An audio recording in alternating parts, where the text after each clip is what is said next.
JEE वाले जो बोलते हैं ना कि नीट वालों के लिए तो फिजिक्स बहुत इजी है, बहुत इजी पूछी जाती है, एक बार ये क्वेश्चन करके बताना। फिर आप जो भी नीट वाले इस वीडियो को देख रहे हो अपने जेई वाले फ्रेंड को एक बार इस वीडियो को भेजना। हेलो एवरीवन, हमने बोहर पोस्टुलेट्स तो पढ़ लिए थे पिछले वीडियो में। आज हम बात करेंगे बोहर रेडियस की। जैसा मैंने बोला था कि 4 वीडियोस एटलीस्ट आएंगे। Bohr radius, velocity of revolving electron, energy, time period. तो आज का जो वीडियो है ये रेडियस के बारे में, बोहर रेडियस के बारे में, जो उन्होंने मॉडल दिया था, Bohr model for hydrogen atom. जैसे मान लो कि कोई भी एटम है, उसके अंदर ये न्यूक्लियस हो गया, पॉजिटिव चार्ज सारा का सारा, और यहां पर कोई इलेक्ट्रॉन रिवॉल्व कर रहा है और ये उसकी रेडियस है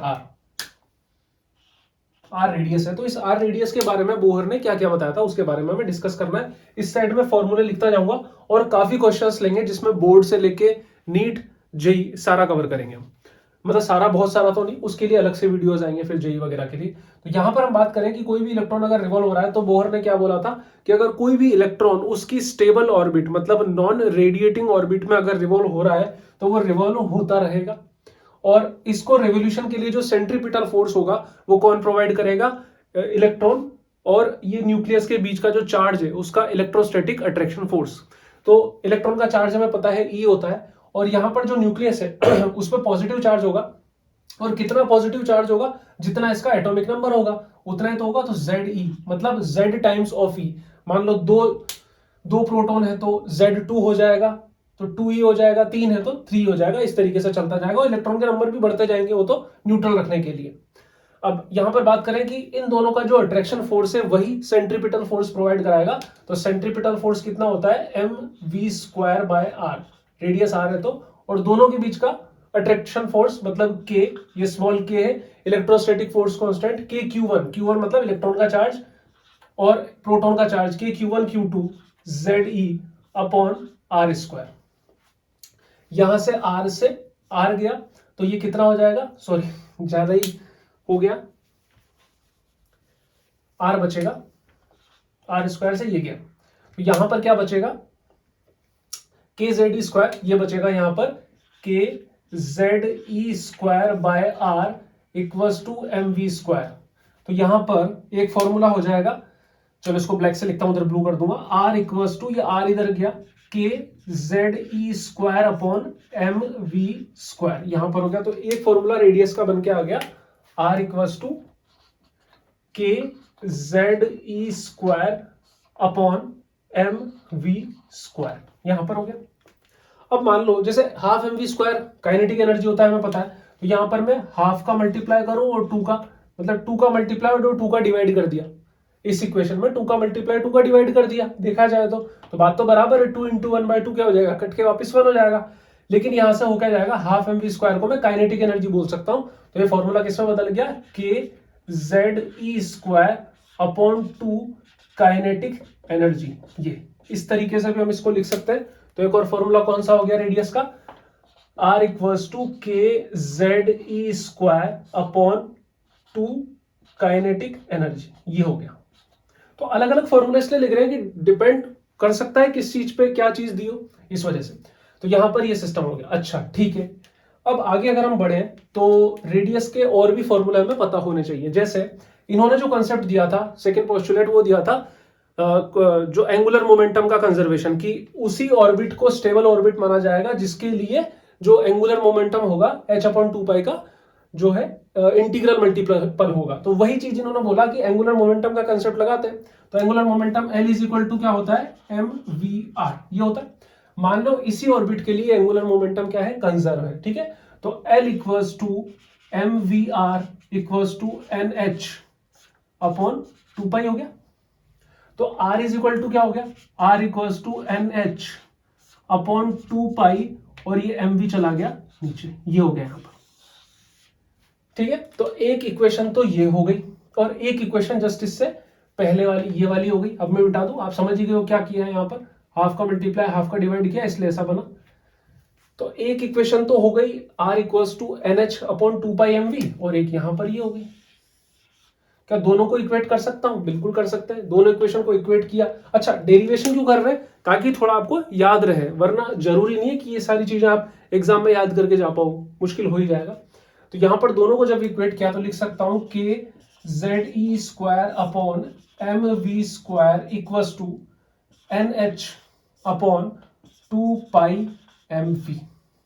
ठीक है, एम से एम गया, वी से ये इधर गया। ठीक है, अब इस वी को निकाल सकता हूं क्या मैं? वी को इधर भेज दूं, वी को इधर भेजूंगा तो क्या हो जाएगा? देखो 2 पाई इधर जाएगा, 2 पाई के जेड ई स्क्वायर, ये 2 पाई इधर गया, के जेड ई स्क्वायर ये सब ऐसा ही है, इक्वल्स टू एन एच ऐसा ही रहता, लेकिन एन एच नीचे आएगा क्योंकि वी को हम इधर ले रहे हैं। V equals to N H नीचे आया, एन एच नीचे आया, 2 पाई के जेड ई स्क्वायर, ये बन गई टर्म। अब क्या करना है इसका? इस वी को इसमें पुट कर देंगे, इस वी को इसमें पुट कर दिया तो अब लंबी चौड़ी इक्वेशन बनेगी कुछ। इसको भी लिख देता हूं पहले तो, ताकि यहां से जगह थोड़ी खाली हो। R equals to N H upon 2 pi M V. ठीक है, अब मिटाना स्टार्ट करते हैं यहां से। ओके, तो आर इक्वल्स टू के Z E square upon M, और वी स्क्वायर है और ये वी है तो मतलब स्क्वायर होता चलेगा, 4 pi square K square Z square E to the power 4 upon N square H square, तो उसको ऊपर लिख दू एन स्क्वायर एच स्क्वायर। तो आर इक्वल्स टू, अब क्या क्या कट सकता है? के से ये के स्क्वायर का गया, इस के से ये स्क्वायर वाली टर्म गई, जेड से ये वाली टर्म गई, और ई स्क्वायर से ये जाने वाला उड़ के, तो यहां पर क्या हो जाएगा? N square H square upon M 4 pi square K Z E to the power square. ये हुआ कुछ बहुत ही अजीब सा बन गया है, डेफिनेटली बहुत अजीब बना। N square H square M 4 pi square, जाने क्या क्या बन गया। अब इसको थोड़ा सा हम सेट करते हैं। कैसे सेट करें कि जो जो वैल्यू कांस्टेंट है ना उसको आगे लिख देते हैं एक बार को। जैसे देखो ये h जो है प्लैंक्स कांस्टेंट है, आगे लिख दो एच स्क्वायर, है ना। उसके बाद मास ऑफ इलेक्ट्रॉन हो गया, चलो ये देखो 4 पाई स्क्वायर, के जो है इलेक्ट्रोस्टैटिक फोर्स कांस्टेंट है, ये आगे हो गया, ई स्क्वायर भी आगे हो गया, है ना। बचा क्या अब यहाँ पर? बचा यहाँ पर, और एम भी, मास ऑफ इलेक्ट्रॉन भी ले लो एक बार को, तो आप ये हो गया, क्योंकि हाइड्रोजन की बात कर रहे हैं, हाइड्रोजन में इलेक्ट्रॉन की बात कर रहे हैं। अब बचा क्या यहाँ पर?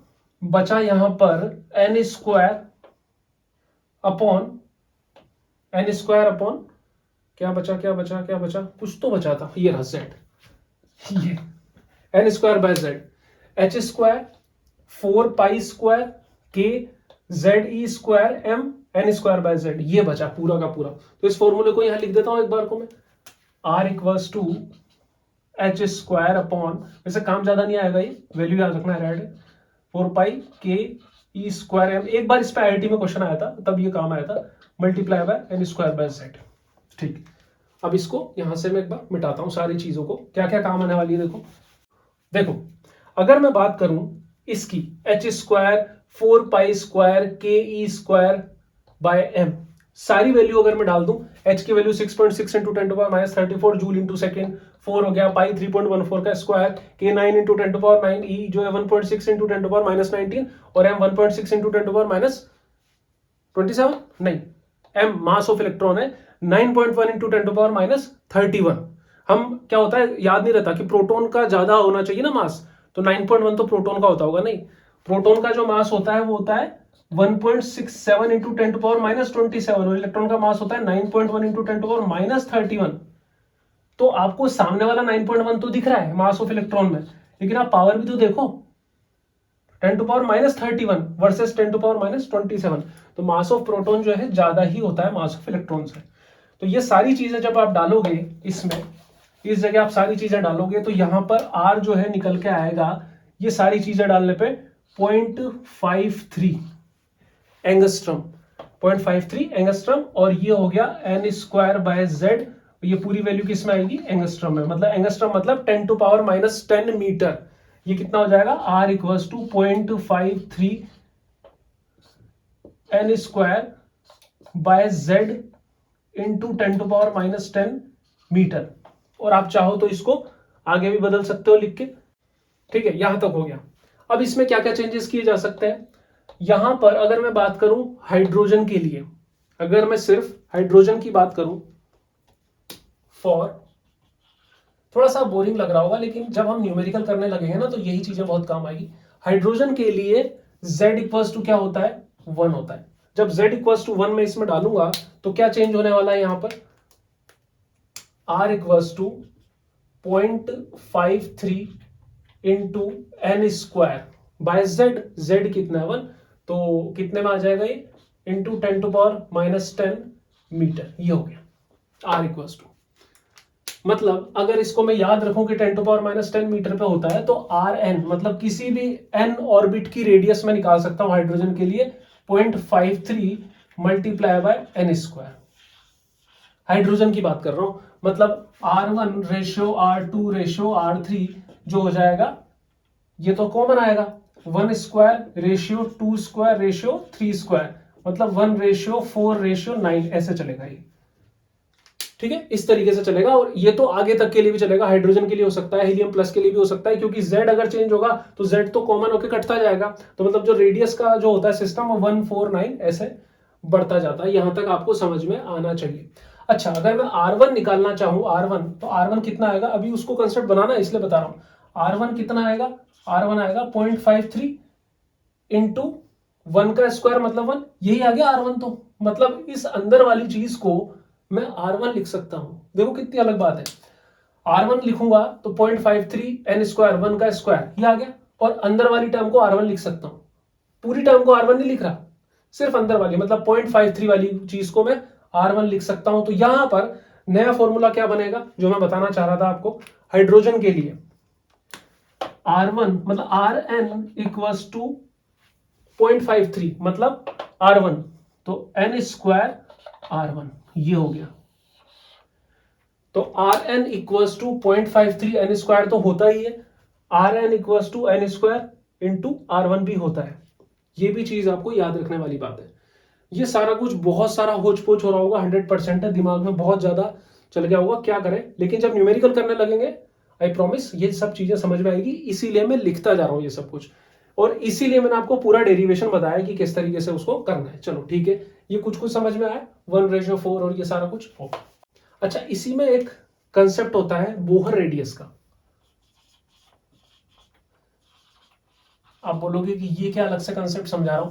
बोहर रेडियस तो हमें पता है कि हाइड्रोजन एटम में इनर मोस्ट जो ऑर्बिट होती है, इनर मोस्ट ऑर्बिट की जो रेडियस होती है उसी को बोहर रेडियस बोलते हैं। मतलब R1 की जो रेडियस होती है उसी को बोहर रेडियस बोलते हैं। मतलब 1 डाल दो यहाँ पे, 1 की जगह कितना आ गया 0.53 इंटू 10⁻⁻10 मीटर वाली जो रेडियस होती है वही होती है बोहर रेडियस। तो इसमें क्या बता रहे हो, इस पे भी एक बार क्वेश्चन आ चुका है, इसलिए मैंने आपको बताया कि बोहर रेडियस के लिए n इक्वल्स टू 1 और z इक्वल्स टू 1 रखा, तब जाके बोहर रेडियस आई है यहां पर इसमें n equals to 1 z equals to 1। लेकिन एक क्वेश्चन ऐसा करेंगे जिसमें थोड़ा सा चेंज होगा। तो मतलब हाइड्रोजन एटम की इनर मोस्ट रेडियस जो होती है उसी को बोहर रेडियस बोलते हैं, ये उसका आंसर है। ओके, तो मतलब जब भी रेडियस निकलेगी तो Bohr radius multiply by N square by Z हो रहा है, क्योंकि बोहर रेडियस ही है, इस वजह से।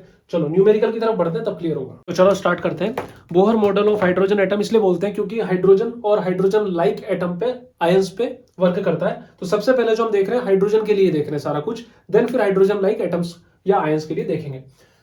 द रेडियस ऑफ द, और ये बोर्ड लेवल के क्वेश्चन है, the radius of the nth orbit in Bohr model of hydrogen atom is proportional to. nth orbit के लिए जो रेडियस होती है, हाइड्रोजन की बात कर रहे हैं हम, हाइड्रोजन मतलब z इक्वल्स टू 1, तो वहां पर r किसके प्रोपोर्शनल होगा, हाइड्रोजन के लिए r की अगर मैं बात करूं, जैसे यहां पर बात करूं, कोई सा भी हम फॉर्मूला ले सकते हैं, इसकी बात कर सकते हैं, कहीं की बात कर सकते हैं। तो यहां पर हमने देखा कि ये तो कांस्टेंट है, जब ये कांस्टेंट है तो r प्रोपोर्शनल टू क्या होता है, r proportional to n square by z होता है, क्योंकि ये तो कांस्टेंट है, ये अंदर वाली टर्म ये है कांस्टेंट, तो r proportional to n square by z हो जाएगा। और क्योंकि हाइड्रोजन की बात है, हाइड्रोजन के लिए z इक्वल्स टू भी क्या हो जाता है, 1 हो जाता है, तो r प्रोपोर्शनल टू क्या हो जाएगा, n स्क्वायर हो जाएगा, फर्स्ट ऑप्शन। ठीक है, सेकंड की बात करें, the radius of the inner most electron orbit, मतलब बोहर रेडियस 0.53 एंगस्ट्रॉम, तो इतना पढ़ते हैं, मैं याद आ गया। The radius of the inner most electron orbit of hydrogen atom is इतना, तो हमने तो याद करा था 0.53 एंगस्ट्रॉम, लेकिन उस पॉइंट को इधर शिफ्ट कर दिया तो इतना हो गया, -10 की जगह -11 हो गया। ये दे रखी है radius, the radius of n equals to 3 orbit is, मतलब यही क्वेश्चन लगाना, यही फॉर्मूला लगाना है, कहीं अलग नहीं है। किसके लिए बात कर रहे हैं? फिर से हाइड्रोजन के लिए ही बात की जा रही है, वापस से हाइड्रोजन के लिए बात की जा रही है। ये फॉर्मूला लगाओ जिसमें z इक्वल्स टू क्या कर दो, 1 कर दो, मतलब इसकी वैल्यू तो हमें पता है ना 0.53, या यहां पर जो दे रखी है 5.3 इंटू 10 टू पावर -11, तो इसको हटा के लिख सकता हूं। यहां सोल्व कर लेते हैं।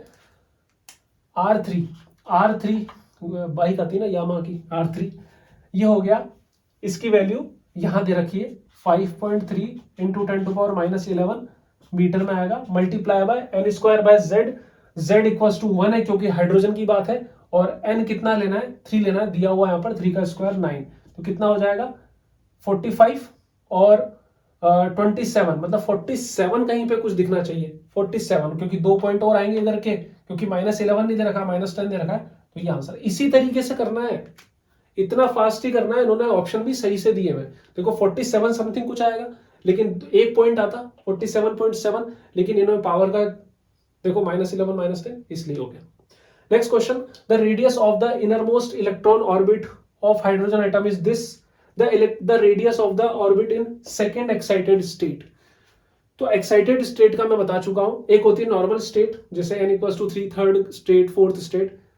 सेकेंड एक्साइटेड स्टेट मतलब ground state n equals to 1, second state n equals to 2।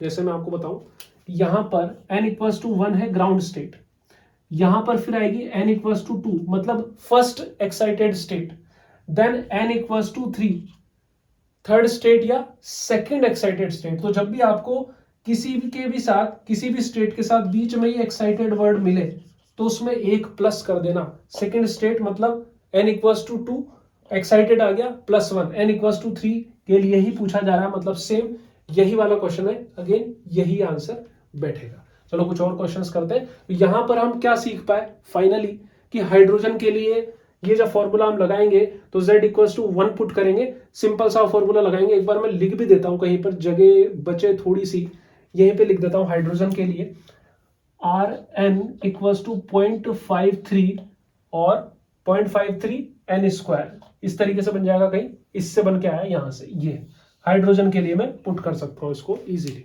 चलो यहां पर मैंने थोड़ा सा चेंज कर दिया, जो फॉर्मूले ज्यादा काम आते हैं उसी को यहां पर लिख दिया, ये सारे आपको याद है ऑलरेडी, जो मैंने आपको समझाया था यहां से आता, कुछ भी चेंज नहीं किया, बस रीअरेंज किया उसमें। लास्ट क्वेश्चन हाइड्रोजन पे, बाकी फिर हाइड्रोजन लाइक पे। In Bohr model the atomic radius of the first orbit is r0, हम पढ़ते हैं फर्स्ट ऑर्बिट की 0.53 इंटू 10 टू पावर -10 मीटर, उसको इन्होंने r0 बोल दिया, मतलब इस टर्म को, इस पूरी टर्म को r1 को इन्होंने r0 बोल दिया। Then the radius of the third orbit is, third orbit की रेडियस मतलब n इक्वल्स टू 3, तो r3 equals to r1 into n square.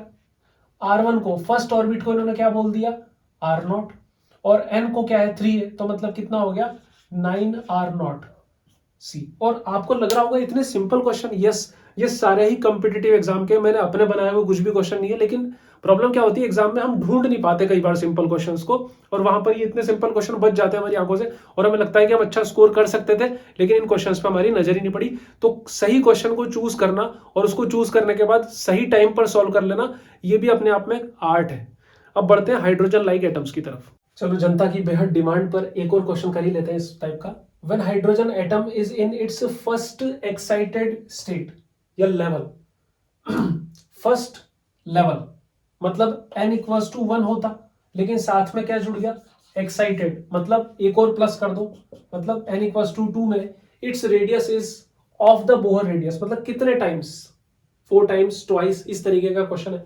तो हमें पता है Rn equals to n square r1, Bohr radius कितने टाइम्स ऑफ बोहर रेडियस, मतलब r1 का कितने टाइम्स, तो n इक्वल्स टू 2 है, तो 2 को जब रखोगे यहां पर तो 4 हो जाएगा, 4 times of r1, B option.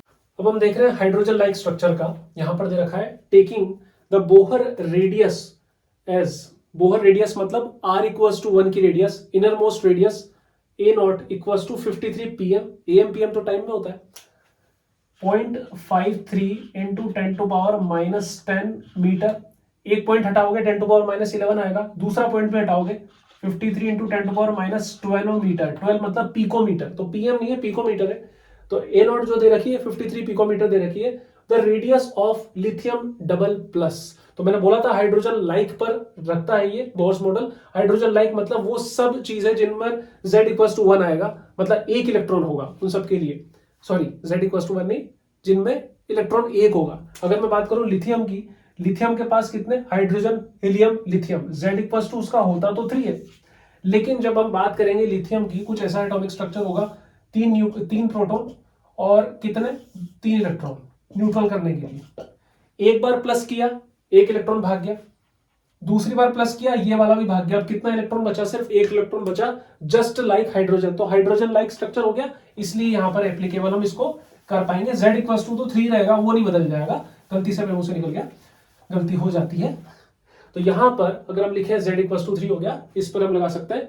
वापिस से पढ़े, taking the Bohr radius as a naught equal to 53 picometre, the radius of lithium double plus ion in its ground state, ground state मतलब n इक्वल्स टू 1 में इसकी radius बतानी है on the basis of Bohr model, मतलब इन फॉर्मूलों के according. अब अगर यहां पर बात होती है हाइड्रोजन की, तो हम सिंपली ये लगाते जा रहे थे, जिसमें 0.53 को n स्क्वायर से मल्टीप्लाई कर रहे थे, आंसर आ रहा था। लेकिन क्योंकि ये हाइड्रोजन नहीं है, हाइड्रोजन लाइक है, तो हमें यहां पर ये वाला फॉर्मूला लगाना पड़ेगा, जहां पर r is equal to 0.53 n square by z होगा। यहां पर जो भी हमने लगाया था अभी, उसमें सिर्फ z का डिवाइड करना है, तो मतलब r इक्वल टू हम क्या लगा रहे थे, 0.53 इंटू एन स्क्वायर इंटू 10⁻⁻10, यही लगाते आ रहे थे ना मीटर में, लेकिन उसकी जगह पे हमें क्या करना है, सिर्फ z का डिवाइड करना है। तो यहां पर हमने देखा ग्राउंड स्टेट मतलब यहां तो 1 आ जाएगा, 0.53 मल्टीप्लाई बाय 1 अपॉन z मतलब 3। ओके, अब कैसे करें, अप्रोक्सीमेशन से। देखो 3 का डिवाइड 53 में कितनी बार जा सकता है, अगर यहाँ 54 होता तो 0.18 आता, लेकिन अप्रोक्स में तो 0.18 आ ही सकता ना, तो अप्रोक्स में आ जाएगा 0.18 इंटू 10⁻⁻10 मीटर, और इन दोनों को आप इधर कर दोगे तो 18 इंटू 10⁻12 मीटर, मतलब 18 पिकोमीटर। आंसर आया कुछ समझ में, सिर्फ z इक्वल टू 3 डाल दिया, हाइड्रोजन लाइक है। अगर यहाँ पर हीलियम प्लस होता तो भी आप अप्लाई कर पाते सेम चीजों के लिए। हीलियम प्लस के लिए hydrogen helium, z equal to क्या लगाते हैं हम, 2 लिखते हैं यहां पर, इस जगह सिर्फ 2 आता, 0.53 में 2 का डिवाइड होता, और अराउंड ये कुछ आंसर बनता, ये वाला हीलियम के लिए बनता, हीलियम प्लस के लिए। ठीक है, समझ में आ रहा है कुछ आपको, आगे भी बन सकते, जैसे हाइड्रोजन हीलियम लिथियम बेरिलियम, तो उसमें डबल प्लस की जगह ट्रिपल प्लस आएगा, बस वैसी चीजें चलती जाएगी। ओके, कुछ लोग बोलेंगे नहीं नहीं सर बता ही दो, चलो मैं बता ही देता हूं बेरिलियम का। देखो hydrogen helium lithium beryllium, beryllium का z इक्वल टू 4 होता है, मतलब उसके पास वैसे तो 4 इलेक्ट्रॉन होंगे, लेकिन अगर 3 बार उसको आयनाइज कर दिया तो ये हो गया बेरिलियम 3+। इसके लिए हमें फाइंड करना है, तो यहां पर क्या होगा, z की जगह 4 लिखोगे आप, तो 0.53 multiply by N square by Z, N तो 1 है, ग्राउंड स्टेट की बात करनी है, मतलब 0.53 में 4 का मल्टीप्लाई करेंगे तो अराउंड ये आंसर आएगा। मतलब आप समझ पा रहे हो, अगर मैं बात करता हाइड्रोजन की बात करता तो क्या ले रखा है, the radius of its ground state, hydrogen की बात करता ये आंसर आता।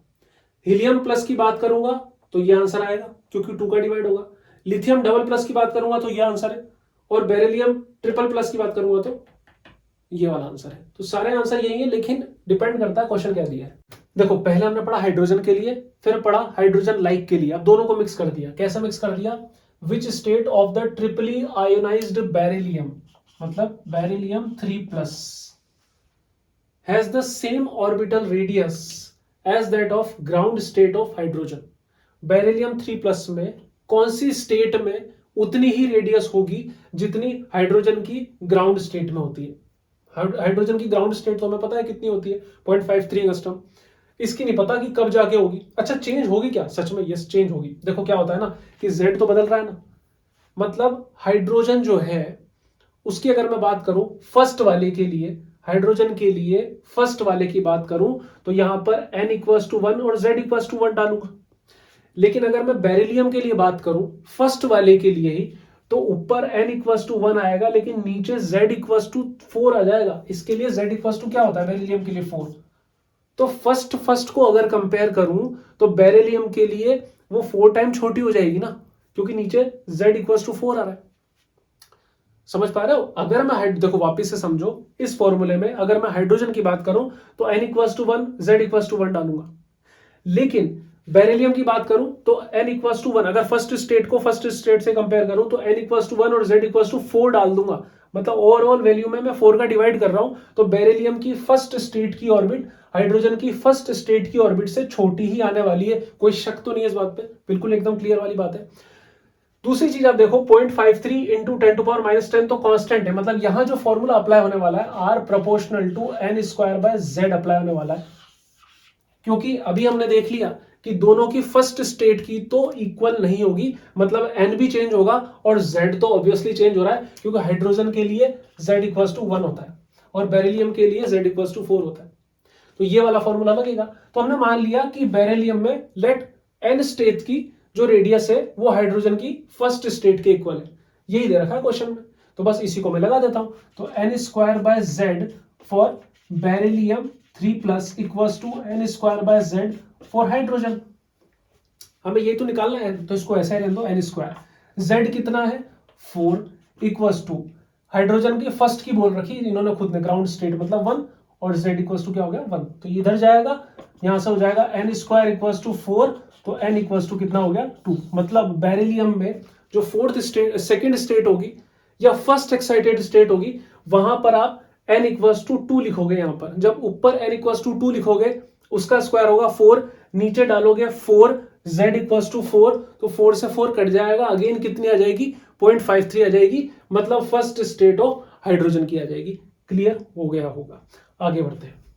जेई वाले जो बोलते हैं ना कि नीट वालों के लिए तो फिजिक्स बहुत इजी है, बहुत इजी पूछी जाती है, एक बार ये क्वेश्चन करके बताना। फिर आप जो भी नीट वाले इस वीडियो को देख रहे हो अपने जेई वाले फ्रेंड को एक बार इस वीडियो को भेजना। देखो, the radius of the first permitted Bohr orbit for the electron in hydrogen atom equals to 0.51 angstrom. हमने कुछ बोहर रेडियस को 0.53 एंगस्ट्रम तो पढ़ा हुआ है, ठीक है। If the electron in hydrogen atom is replaced by muon, कुछ चार्ज है, अलग टाइप का आयन है, charge same as electron and mass 207 times of mass of electron, कुछ अलग टाइप की चीज है। क्वेश्चन दिखते ही समझ में आ जाएगा कि कुछ भारी भरकम मामला है, ये नीट में आया वो क्वेश्चन है।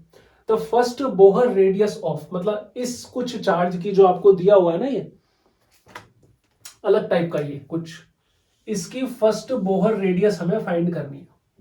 अब अगर ये कोई इलेक्ट्रॉन से रिलेटेड होता, मतलब इलेक्ट्रॉन को रिप्लेस कर दिया, क्या होता है ना कि जैसे ये कोई एटम है, इस एटम में ये न्यूक्लियस है और यहां पर इलेक्ट्रॉन रिवॉल्व हो रहा है, इस इलेक्ट्रॉन को हटा दिया और यहां पर ये वाला कुछ चार्ज आ गया। अगर इलेक्ट्रॉन की बात होती है और फर्स्ट की बात होती है हाइड्रोजन के लिए, तो यहां पर बहुत ईजी होता करना उसको, n equals to 1 z equals to 1 करते 0.53 इंटू 10 टू पावर -10 आंसर आ जाता।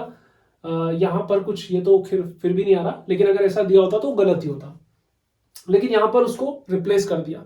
अब जब रिप्लेस करेंगे तो करना क्या है, इन्होंने बोला है चार्ज सेम एज इलेक्ट्रॉन, मतलब तो एज इट इज लगा सकते हैं इसको हम, लेकिन ये जो इन्होंने दिया है मास, तो हमने देखा कि भाई मास तो चेंज हो रहा है इसका, 207 times of mass of electron है, लेकिन इस वाले फॉर्मूले में तो कहीं मास आ ही नहीं रहा, मतलब मास पे तो डिपेंडेंसी नहीं रेडियस की, मतलब वही आंसर आना चाहिए जो आता है, लेकिन यहां कहीं मिल नहीं रहा, तो समझ में नहीं आ रहा। हम पढ़ेंगे, अच्छा सा टाइम लगाएंगे और इसको छोड़ देंगे। देखो क्या होता है ना, इसलिए सब चीजें लिखी है।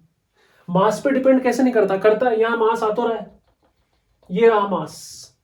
अब ये पूरे की जो वैल्यू थी ना 0.53 थी, अब इसको देखो मैं चेंज कर रहा हूं इसके लिए, कैसे चेंज कर रहा हूं, r dash equals to h square upon 4 pi square K e square m dash, mass change हो रहा है और ये हो गया n स्क्वायर बाय z।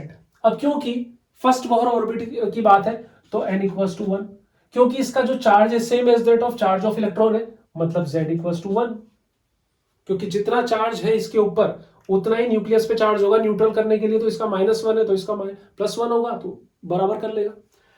तो यहां तक तो सेम है, n equals to 1 z equals to 1, सारा खेल इसी का ही है यहां पर। तो जो m डैश है वो 207 टाइम्स ऑफ m है, मतलब h स्क्वायर अपॉन 207 और ये हो गया 4 पाई स्क्वायर के पी स्क्वायर एम, और ये जो है मास of electron, mass of electron है, क्योंकि एम डैश जो है आपको दिया हुआ है 207 ऑफ मास ऑफ इलेक्ट्रॉन। तो मतलब ये जो वैल्यू थी, मतलब 0.53, एक्चुअली में आपको इस वैल्यू में 0.53 में या 0.51 में 207 का डिवाइड करना है। यहां पर बात इतनी सी है, 207 का डिवाइड करना है, अच्छी खासी वैल्यू है, यहां पर दे रखा है 0.51 ही कर लेता हूं, ठीक है। ये हो गया 0.5 इंटू 10⁻10। कैसे करें इसको, आप इसको कुछ आगे बढ़ाते हैं। देखो इसको लिख सकता हूं मैं 51 इंटू 10⁻12 अपॉन 207, ठीक है। और थोड़ा सा इसको सही करूं, नीचे छोटा ऊपर, मतलब ऊपर छोटा नीचे बड़ा है, तो इसको मैं लिख सकता हूं 510, एक जीरो बढ़ा दिया, मतलब 10 का मल्टीप्लाई कर दिया एक तरीके से ऊपर, तो 10 का डिवाइड भी करूंगा, 10⁻13 अपॉन 207। तो अब हमने देखा कि 10⁻13 से रिलेटेड तो हो रहा है हमारा, ठीक है। अब ऊपर 500 से रिलेटेड समथिंग है, नीचे 200, मतलब अगर नीचे 250 होता, 250 होता और ऊपर 500 होता तो एग्जैक्टली डबल होता, एग्जैक्टली डबल होता, 250 और 500 एग्जैक्टली डबल होता, लेकिन डबल से थोड़ा सा ज्यादा आना चाहिए, थोड़ा सा कुछ 2.5 से भी ज्यादा कुछ आना चाहिए। तो यहां पर 2.5 से भी ज्यादा ये वाला आ रहा है, 25 टाइम थोड़ी आएगा, 2.5 टाइम्स, तो ये डी वाला हमारा आंसर होगा। अभी मिटाते मिटाते मेरी नजर पड़ी कि फर्स्ट और लास्ट ऑप्शन मैंने सेम दे दिए थे, एक में प्लस है पावर, इसलिए वो वाला नहीं जाएगा, ये वाला ऑप्शन जाएगा। देखो ये क्वेश्चन बिल्कुल ही अलग है। If the atom 100 FM 257 follows the Bohr model. अब बोहर मॉडल फॉलो करने के लिए हमें पता है या तो हाइड्रोजन हो या हाइड्रोजन लाइक हो। हाइड्रोजन हो मतलब Z=1 हो, या हाइड्रोजन लाइक हो तो उसमें Z कुछ भी चलेगा, लेकिन एक इलेक्ट्रॉन होना चाहिए। अब यहां तो इसका Z 100 है, इसके पास तो बहुत सारे इलेक्ट्रॉन्स होंगे। समझ में नहीं आया यहां तक पढ़ने में, फिर आगे बढ़े। It's radius is n times the Bohr radius then. अब देखो बोहर रेडियस से 100% है, छोटी होगी। बेरिलियम का आपको कंसेप्ट बताया था कि जैसे जैसे Z बढ़ेगा रेडियस कम होती जाती है, तो इसका आंसर कहीं ना कहीं कम ही आना चाहिए, मतलब बहुत कम आना चाहिए बोहर रेडियस से, क्योंकि Z बहुत ज्यादा है। तो तुक्का हमारा ये जा सकता है, पर तुक्का थोड़ी मारना है हमें वहां पर। तो आगे बढ़े हम, इस क्वेश्चन को कैसे करते हैं। इसके पास 100 इलेक्ट्रॉन्स है, तो हमें पता होना चाहिए कि कितने ऑर्बिट तक वो इलेक्ट्रॉन्स भरेंगे। तो हमें कॉन्फ़िगरेशन की डिटेल पता है, 2, 8, 18, 32, 50 ऐसे चलता जाता है। कहां से आया ये आया 1 square multiply by 2, 2 square multiply by 2, 3 square multiply by 2, 4 square multiply by 2, 5 square multiply by 2। तो यहां तक देखो कितने हो गए, 32 प्लस 8 40, 40 प्लस 2 42 प्लस 8 50 प्लस 60। तो अब इस वाले में भरना चालू होगा, मतलब n=5 तक तो चला ही जाएगा वहां पर मामला। तो क्या n=5 आंसर है? नहीं, 5th ऑर्बिट तक जाएगा। और जो रेडियस होती है वो किसके प्रोपोर्शनल होती है? r प्रोपोर्शनल टू होती है n² z, ऐसा होता है। लेकिन यहाँ n बहुत सारी दिक्कत हो जाएगी, तो मैं इसको ऑर्बिट नंबर को m से रिप्लेस कर देता हूं। और क्योंकि यहां पर जो दे रखा है n टाइम्स बोहर रेडियस, तो उसी की टर्म्स में मैं इसको लिखता हूं यहां पर। तो Rn इक्वल्स टू ये हो गया 0.53 को मैं क्या लिख दूं? बोहर रेडियस, मतलब इसको मैं बोल देता हूं, कुछ बोल दूं R0 बोल दिया बोहर रेडियस को, और n को मैं बोल रहा हूं m²/z, ताकि इस n से कंफ्यूजन ना हो। इस m की जगह ये लिखना है ऑर्बिट नंबर, मैं इसको लिख देता हूं ऑर्बिट नंबर एक तरीके से। तो यहां पर क्या हो गया, R0 कितना है? R0 ही रहने दो, बोहर रेडियस से कंपैरिजन कर रहे हैं। m² मतलब इसका स्क्वायर, 5 का स्क्वायर 25, और z कितना है इसका? z है 100। ये नीचे जो नंबर लिखा होता है वो होता है तो 25 और 100 कितना हो गया? 1/4। तो Rn कितना हो गया? 1/4 R0। n times of Bohr radius, n times, कितना टाइम? n कितना है? कंपैरिजन से देखो n कितना है? 1/4। तो छोटा ही आया, यही आंसर था। तो आई होप आपको ये वीडियो पसंद आया होगा। काफी स्पीड से भी मैंने बताया ताकि आपका कम से कम टाइम वेस्ट हो और आपको नॉलेज पूरी मिल जाए। अगर समझ में नहीं आया दोबारा से इसको देख लेना, फिर भी समझ में नहीं आया तो कमेंट कर देना, मैं और भी ऐसा वीडियो बना के डाल दूंगा। Thank you.